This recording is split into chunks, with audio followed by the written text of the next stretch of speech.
Okay, we're doing another comic book video because my subscribers seem to love them so much. This is Frank Miller's, this is a library edition that I got for free. It was on the giveaway table, and I love things like that. I love the zen of finding free books, and especially free comics.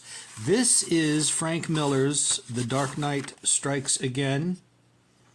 The first issue, which I thought was a complete graphic novel. At first I thought it was a complete story in and of itself. It is not.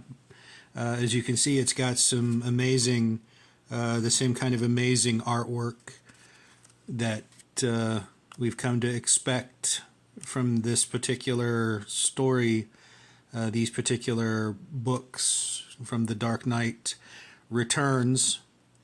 I first encountered Frank Miller decades and decades ago as a child, reading Ronin, which I still have. Ronin, the Japanese samurai whose sword drinks the blood of his enemies. And the artwork was impressive then. The writing of Miller, much like Alan Moore, Neil Gaiman, and some of those other people, Hellboy, Mignola, however you pronounce it, those people that impressed me as the greatest, particularly Moore and Gaiman, in this field, creative field of comics. Frank Miller is definitely up there. Ronin and The Dark Knight Returns. Anyway, Batman is a bad guy here. And that is his 16-year-old protege, Emily, I believe her name was. She's now Catwoman. She has really tremendous oversized shoes. Everyone in this, the artwork depicts very, not buff exactly, but very wiry, ropey bodies and huge hands and feet. Anyway, there she is. That's Emily, Catwoman. Catwoman was formerly Robin. She is back with a vengeance to wreak Batman's vengeance against an America that has imprisoned Jimmy Olsen. There he is. He's raving. He's raving from his prison cell or whatever. He is raving that the country is now a police state, and of course it is. Oh, the autofocus. Just listen to that son of a bitch. This is a dystopian cyberpunk type police state, and this is controlled by Lex Luthor as it was in Public Enemies and some of those graphic novels by Jeff Loeb. Public Enemies was turned into, Public Enemies was turned into an animated movie as well. I don't believe Vengeance was, but in those also, Lex Luthor is the President of the United States. And in Public Enemies, much like in this book, there is an asteroid that is charging toward the Earth that's going to destroy the Earth, and Superman, who is now enemies with Batman because he's controlled by Lex Luthor. Him and Wonder Woman and Captain Marvel are all controlled by, there's Brainiac, Luthor's henchman, Brainiac. Anyway, Superman is controlled by Lex Luthor because Luthor has Wonder Woman's, Captain Marvel's, and the last remaining Kryptonians in a miniature city, Kandor. He's got them all imprisoned, and he's, of course, using them for blackmail or bargaining chips. And those three superheroes who hide out on, there's Wonder Woman there, who hide out on the dark side of the moon. Captain Marvel, who's an old man now. They're hiding out. There are other superheroes, and Batman were imprisoned, but Batman is back into this dystopian world where we have nude nude news presenters, and I suppose sex and violence is sold to the public as a panacea or as a distraction from their cares and worries and troubles. I would love to find where's Luthor at? There's Batman, obviously. Anyway, Batman and Superman are enemies here. Batman is an anarchist outlaw. He's working with Green Arrow, Green Lantern, the Atom, who can shrink down tiny and crawl into people's ears and things. And he's working with these superheroes that Catwoman is with her Bat Boys, with the Bat Boys, which are also proteges of. Which are also proteges. They're the Bat Boys. But let's find a better picture of them. And there she is, dressing them down. There she is without her hooded costume. Let's see. Let us find some Bat Boys. There's the Atom floating in.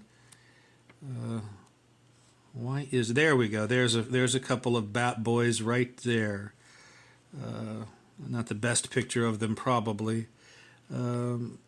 Anyway, fascinating. That's the little miniature gang army of Batman as he comes back to try to... There's Luthor. Luthor is not attractive anymore. Here he's monstrous with huge oversized hands and a horrible face, but he's still bald. He's still the leader in charge. There's one of the nude news anchors. Anyway, Luthor in, of course, Public Enemy's Vengeance, some of those old graphic novels where he's the president in the storyline. He's a buff, handsome, sexy Lexi, so to speak, but not here. Anyway, Batman and Superman, there is some imagery here that's not for children, obviously, of these nude presenters. There's Catwoman in her huge, monstrous shoes with the big laces, and she sort of flies around on her hovercraft. And she's the protege, or the right-hand man or girl, so to speak, of the Batman in his quest for bringing down the system, which I suppose they're committing what would be called terrorist acts. That Superman doesn't want this.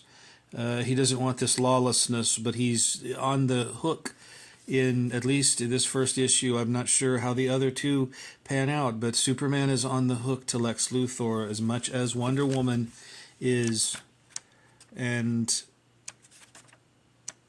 Captain Marvel is, and Superman comes off as a frustrated, morally divided. There he is, right there, a frustrated, morally divided character. And he despises Bruce Wayne, Batman, in this comic, unlike Public Enemies, where they talk about each other, or in Vengeance, and some of those Jeff Liu graphic novels I've loved, where they talk about each other like old lovers.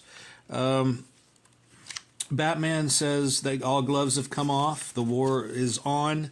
He's not a Boy Scout the way Clark is, and he is not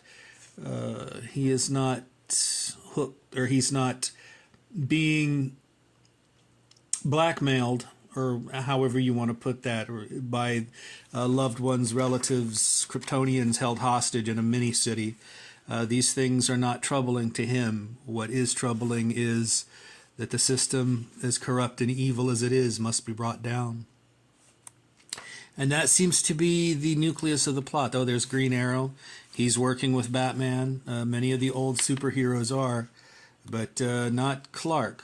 Clark and the superheroes go toe-to-toe. There's them putting some detonators on him because Clark wants to stop Batman's nefarious plans for anarchy and terrorism and that kind of thing. But I found it to be a very enjoyable little big book. There's The Flash with Catwoman. I found it to be a very enjoyable book, and I'm looking forward to reading the other two installments. I highly recommend it. Frank Miller Frank Miller, The Dark Knight Strikes Again. Many of you have probably already read it. It's fairly old.